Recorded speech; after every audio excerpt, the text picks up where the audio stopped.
乾呐，乾坤的乾。坤纳与未癸丑，皆相交错也。以干之阳而属金。乾呐，乾坤的乾。本西方阴内，而纳甲子壬午。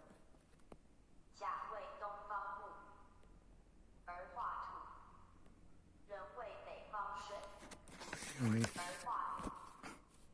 四地一水一火，各不同类，而集于一卦，则可知后天之气杂居，而二五交错，以成其身志之用，而变其生化之德也。后天之意先天者在此，而天地生化之力亦在此，不可不知者也。干卦如是，乾坤的乾卦。坤卦亦然。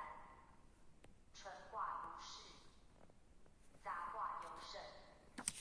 以下屯蒙各卦，二五之交错更多，其象所包者更广，故其为物更重。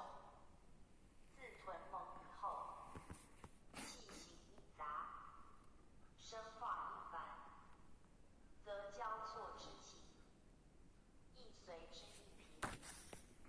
不独一卦内外之交，上下之错，且将两卦互交错之。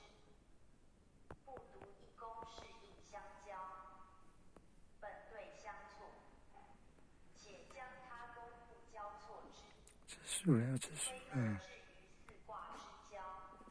来到木鱼。